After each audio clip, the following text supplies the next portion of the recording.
This is a reading of Chapter 2 in A Course in Miracles, the Separation and the Atonement, the Origins of Separation.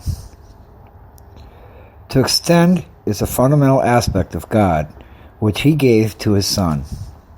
In the creation, God extended Himself to His creations and imbued them with the same loving will to create. You have not only been fully created, but you have also been created perfect. There is no emptiness in you. Because of your likeness to your Creator, you are creative.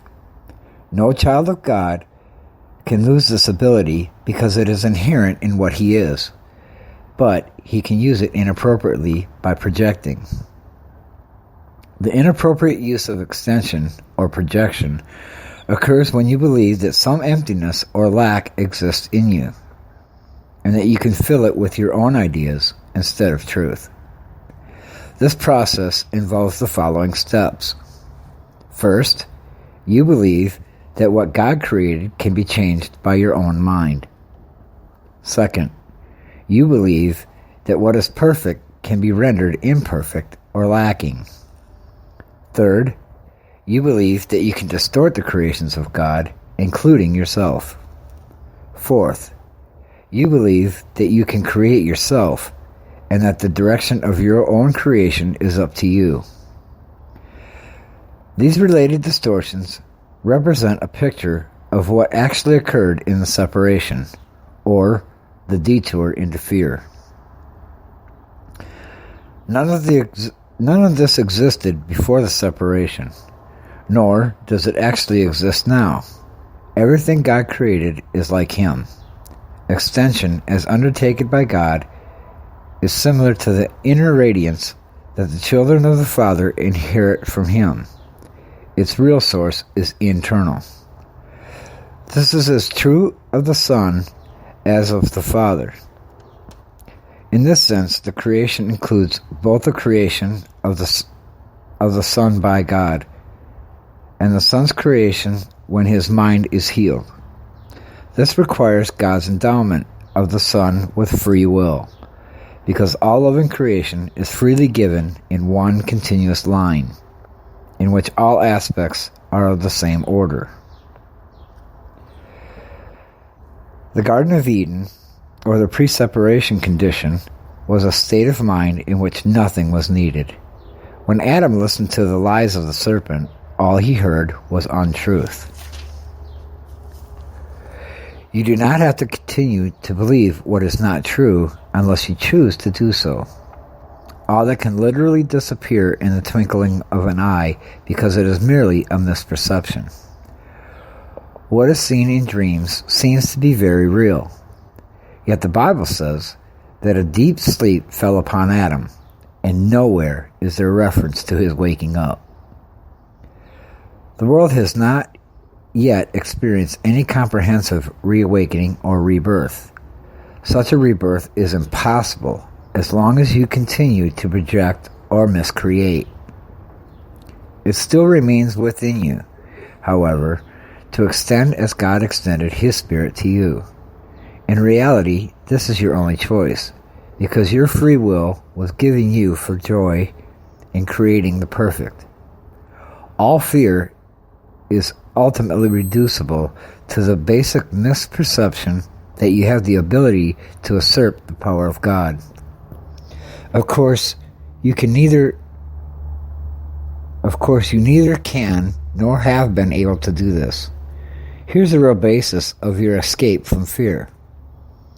The escape is brought about by your acceptance of the atonement, which enables you to realize that your errors never really occurred. Only after the deep sleep fell upon Adam could he experience nightmares. If a light is suddenly turned on while someone is dreaming a fearful dream, he may initially interpret the light itself as part of the dream and be afraid of it. However, when he awakens, the light is correctly perceived as the release from the dream, which is then no longer accorded reality. This release does not depend on illusions.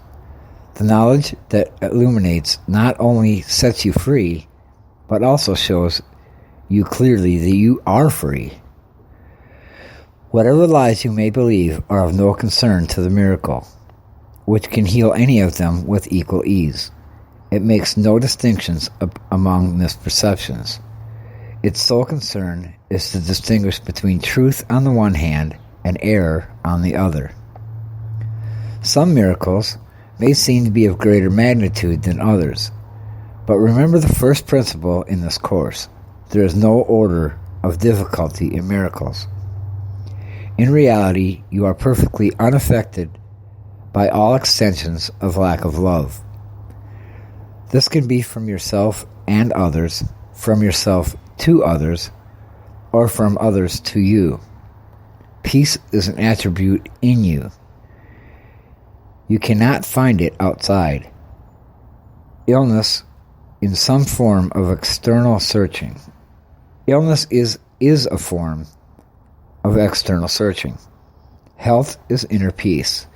It enables you to remain unshaken by lack of love from without and capable, through your acceptance of miracles, of correcting the conditions proceeding from the lack of love in others.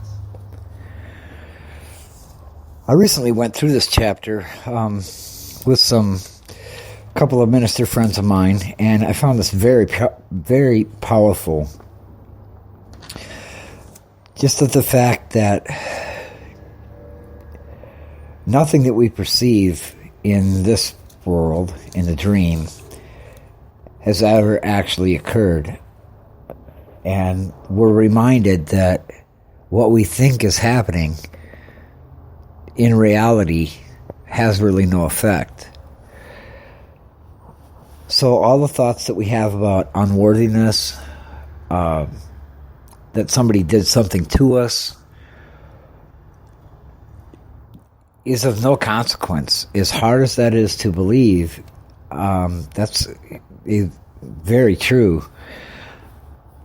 And I've experienced this at one moment during a mystical experience, if you want to call it that, where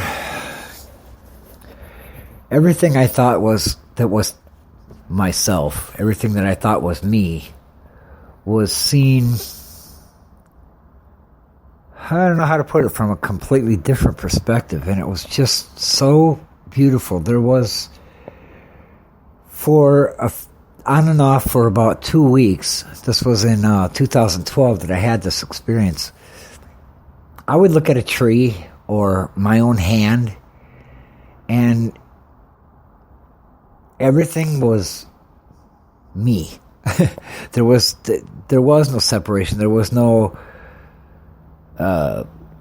subject and object, or everything was perceived as just one. I felt no separation.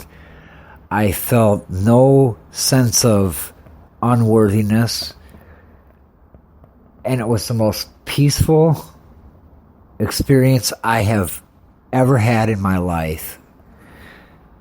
And that's why I know that this chapter, that what they're talking about, is so real. It is definitely the truth. And through studying A Course in Miracles, I'm trying to recapture that peace. Maybe capture is a bad word, or inappropriate word, but words for that experience that I had are meaningless. My meaningless thoughts are showing me a meaningless world. And that's what this chapter is really reminding us about. And I think the Course throughout, from page 1 to the very last page, just is a constant reminder of cause and effect. That what we think actually does create a world, because it is a projection, which was stated in this chapter, that how we misuse our mind to create a world that is full of chaos and hate and just craziness. because we are misusing our creative power, which we don't want to take responsibility for. We don't want to believe that our mind is actually that powerful. I'm thankful for A Course in Miracles because it does remind me that I have as much power as my Father in heaven. And if I can sit with that and be reminded and really let that in and claim it, I can extend love properly. I can learn to create the miracle within myself and extend that miracle to others. And hopefully we can join in that effort to use our mind as God created it, as God created us, to correct the error of separation and all join together as one to extend love. So this is going to conclude my first little recording. I hope you enjoyed it. I will try to do this again. And I wish you peace, and I wish you happiness, and I wish you many blessings. Remember, any feeling of lack that you carry within yourself is just self-deception. And something that we can turn our mind around and remember the unreality of it and create the miracle for ourselves. So, blessings to you. Have a good day.